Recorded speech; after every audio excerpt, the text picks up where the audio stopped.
Jeudi 23 avril 1998, agonisant, je reviens vous râler les manchettes. Les jouets d'été pour enfants. Ah, je suis malade, je sais pas si je vais être capable de faire cette manchette-là. Ah, puis non, on passe à l'autre. Conducteur violent, peut-être, mais aussi violent que ma gastro d'hier, j'en doute. Force d'amour à la météo est bonne, mais je m'en fous de la météo. J'ai froid, j'ai chaud, j'ai froid, j'ai chaud. On dirait que j'ai le El Niño dans le derrière. Et M. Daniel Lemire, tout le monde le connaît, lui, pas besoin de manchette. Garde! Bonne fête du monde, mesdames et messieurs. Alors, tout d'abord, des nouvelles de moi. Eh bien, tout de suite, un immense merci à Paul Oud qui m'a si avantageusement remplacé hier, alors que de mes intestins s'écoulait le flot ininterrompu des eaux boueuses du Mississippi. J'ai revu toute ma vie se dérouler devant mes yeux.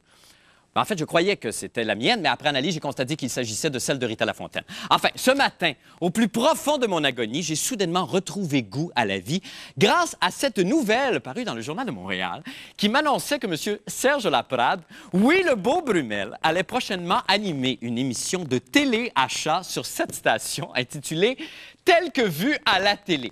Là, j'ai été littéralement potin cancan. Le porte-parole du chanteur, M. Paul McCartney, nie catégoriquement des rumeurs selon lesquelles son épouse Linda, décédée d'un cancer vendredi, aurait été euthanasiée. Cette rumeur aurait pris naissance après que M. McCartney ait déclaré avoir fait de l'équitation avec son épouse seulement 2 jours avant son décès. Macabre coïncidence, seulement 2 jours avant la mort de la doyenne de l'humanité, Mme Marie-Louise Meyer, décédée jeudi dernier, on aurait aperçu la centenaire sur un taureau mécanique dans un bar western. On soupçonne l'euthanasie. Ah, je vais aller en enfer. Assisterions-nous à une prolifération des cas de violence au volant? Eh bien, il semble en effet impossible de nos jours de faire 1 kilomètre sans croiser sur nos belles routes des dames d'âge mûr conduisant l'œil vitreux avec un chihuahua ensanglanté dans la bouche ou bien un bon père de famille en furie psalmodiant le chapelet au complet en pointant les cieux de son majeur.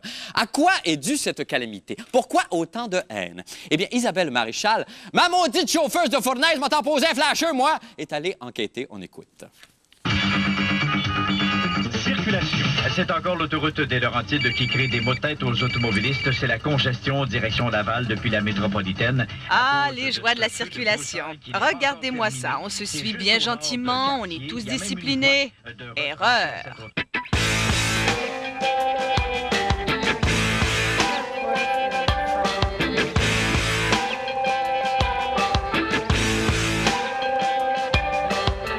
Pensez des chauffeurs agressifs au volant? Est-ce qu'il y en a beaucoup à Montréal? Oui, absolument. J'en vois tous les jours. Des gens qui disent des bêtises, des mots propos désobligeants et qui nous font des doigts d'honneur.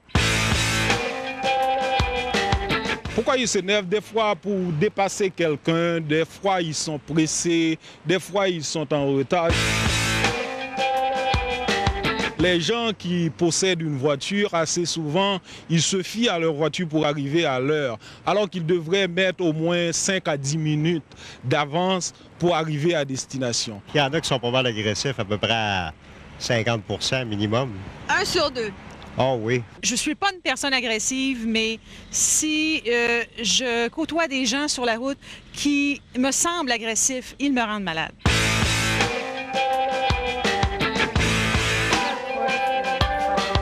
Au Québec, l'agressivité au volant va jusqu'où? Il peut y avoir des gens là, qui, à la limite, qui pourraient utiliser leur clé pour carrément là, égratigner là, la voiture et, ou en même temps là, casser des antennes. De toute façon, l'agressivité au volant ou la rage au volant, c'est qu'on veut absolument attaquer, briser le véhicule là, de l'autre. C'est vraiment, c'est violent. On peut dire que c'est une maladie. Il faut se faire soigner. Oh ben oui, il faut se faire soigner. Moi, personnellement, je me soigne parce que je dois vivre dans la circulation. Il y a des situations qui m'énervent, mais je me suis dit en moi-même, mais je ne peux pas m'énerver toute la journée. Il faut que je me calme, il faut que je garde le sourire. La métropolitaine Est, un peu dépassé le rond-point des Caries, ça refoule avant Côte-de-Liesse. On est tous, un jour ou l'autre, susceptibles d'être très agressifs au volant. Si on est fatigué, on est trop stressé. Qu'est-ce qu'on peut faire? Respirer par le nez, comme on dit si bien. Et si on n'est pas vraiment dans un état tout à fait propice pour prendre le volant, il s'agit peut-être d'aller faire le tour du bloc. Et, à pied? À pied, surtout à pied. Si on écoute une ligne ouverte et que le sujet là, nous stresse, ben c'est peut-être pas une bonne idée. Ou du heavy metal, c'est pas une musique là, qui tend spécialement là, à calmer les nerfs de personne. Alors peut-être la musique classique à ce moment-là.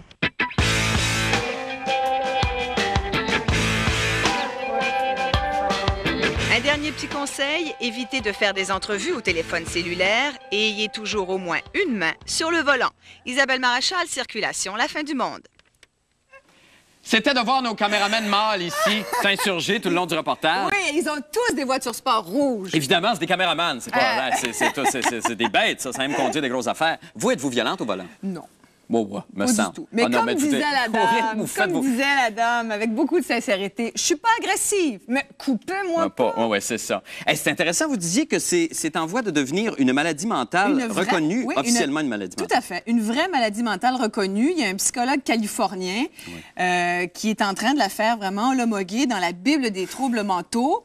Et alors, quand on parle de fou au volant, là, ça va vraiment être une maladie, quoi. C'est une maladie mentale, dont sont atteints non affectés nos caméramans. Plus les hommes que les femmes. Est-ce que c'est vrai, ça? C'est très vrai. Ah bon? Oui. Parce que nous, évidemment, c'est associé à un symbole sexuel. L'auto, on le sait tous. Et il y a une force aussi. Il y a une force. Vous savez que les gens qui sont en décapotable sont moins agressifs que les gens qui sont dans leur voiture, vraiment avec toute la tôle qui les entoure. Ils se sentent vraiment invulnérables. Là, c'est un tank et puis...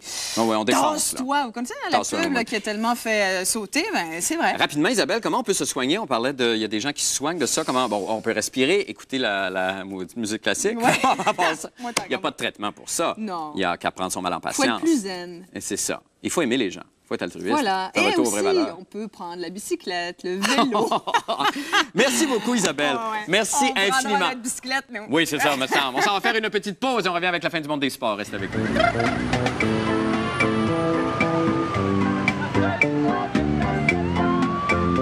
À ne pas confondre. Depuis des semaines, on n'entend que cela. Le torchon brûle entre Ottawa et Québec au sujet des bourses du millénaire. Là, je voudrais seulement vous signaler qu'il s'agit d'un désaccord concernant le fonds spécial prévu pour l'éducation de nos enfants et non pas d'une dispute constitutionnelle au sujet du scrotum du doyen du fan club de Paul Oud.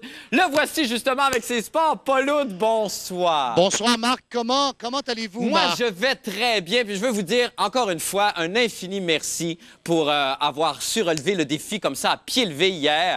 Après, vous êtes levé à 4 heures du matin. Oui. Après avoir vécu une enfance épouvantable, difficile, agitée. Après avoir été trompé par plusieurs femmes. Après avoir des enfants qui vous envoient promener. C'est délicieux de venir comme ça et de vous impliquer dans le travail comme vous le faites. Je vous remercie infiniment. C'est très gentil. Marc, c'était tout à fait naturel. C'était comme le gardien substitut qui doit sauter sur la patinoire. D'ailleurs, il y a Jean-René qui a insisté pour demeurer avec nous parce que je dois vous dire tout de suite, Marc, que notre opération Lampion est encore une fois contre toute attente, un succès phénoménal. Et même Jean-René, toujours aussi juvénile, toujours aussi gamin, est allé s'acheter ici à la boutique Souvenir un chandail de Zarley Zalapski à 109 $. Quand même, c'est un investissement. Oui, on l'a vu tantôt, c'est merveilleux. C'est vraiment formidable. Je vais demander à notre caméraman Richard de pouvoir monter ici une partie seulement de la foule qui est venue allumer un lampion pour chacun des joueurs du Canadien. Mais mon Dieu, c'est un succès phénoménal! Ces gens, la gorge nouée, le cœur serré. Oui. ont passé la nuit ici devant le Centre Molson en attente de notre vigile.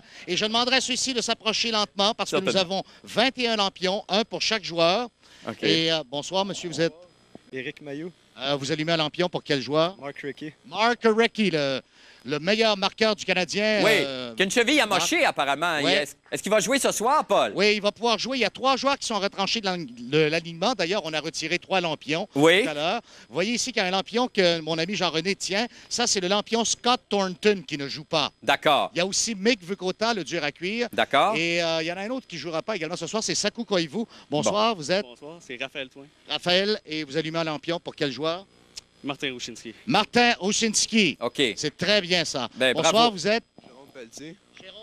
Oui. Pour quel joueur, Jérôme? Stéphane Quintal. Stéphane Quintal qui fait un retour au jeu. Ça se pourrait, Marc, que le Canadien joue à 8 défenseurs ce soir. Et est-ce qu'on sait le nom du gardien qui sera en poste ce soir? Oui, ce n'est pas Thomas Vaucoun, malheureusement, pour Jean-René. Il s'agit de Andy Moe. Bon, ben c'est ça qu'on pense. Très décevant, parce que moi, j'aurais choisi Jocelyn Thibault, qui a été meilleur, il faut le dire, Jean-René, cette année, par rapport à Moe face aux Pingouins. Mais il coûte moins cher. L'expérience, c'est quand même important. On a vu ça dans ton remplacement hier. Oui. Je ne sais pas si c'est un compliment. Bonjour. Un dernier, Paul. Nagne. Pardon? Nagne. Lang. Pour quel joueur?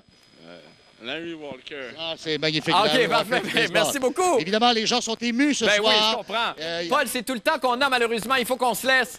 Est-ce que vous restez pour le match? Non, on reste pour les Lampions et c'est un succès remarquable. Jean-René a prévu une victoire du Canadien 3-2, but de Poulain en surtemps. OK, et vous? À demain. Moi, je prévois une victoire des Pingouins 1-0. OK, bon, ben, bonne soirée à tous, puis merci d'avoir été là. Au revoir. Merci encore, Paul. Au revoir, Marc. Eh bien, quel temps fera-t-il ce soir et demain? Apprenons-le tout de suite de la douce voix de la météorologue amateur de la semaine, mademoiselle France D'Amour. Bonsoir, France D'Amour. Bonsoir, Marc Labrèche. Comment vas-tu? Ça va très bien. C'est le premier soir que je vais chanter la météo et que je ne serai pas gelée comme une crotte. Ben, c'est merveilleux. On est très contents pour toi. OK. Très content. On t'écoute. OK. Météo, mettez bas. Mettez-vous à l'aise. Car demain, il va pleuvoir. Alors à go, tout le monde baisse, sauf moi. Dans 17 Celsius. Jean-René, veux-tu que je sois ta Vénus? Elle l'a dit! Elle l'a dit! Elle l'a dit! On pensait pas qu'elle le dirait. Ah ben, Jean-René, maintenant, la déclaration est faite. France D'Amour n'en peut plus. N'en peut plus sur Jean-René Dufort. Malheureusement, on peut pas avoir les deux en même Au temps. nom de toutes les filles du Québec. Ben oui, en plus. Surtout. On va montrer ton disque, France, avant que tu reviennes demain, évidemment. Je l'ai On va même savoir pas vu demain. moi-même. Tu l'as même pas vu toi-même? Mais non. Elle est chouette, ta pochette! Hein? Pas mal quand même. Elle est pas mal. Alors, ça s'appelle Le silence des roses, France D'Amour. C'est très joli. Je suis sûr que Jean-René va adorer. Et la pochette, le concept, le disque, les chansons. Merci infiniment. On se retrouve demain, France. Oui, oui. OK. J'ai hâte d'avoir la réaction de Jean-René là-dessus. On s'en va faire une petite pause et on revient avec notre rescapé de ce soir. Restez là.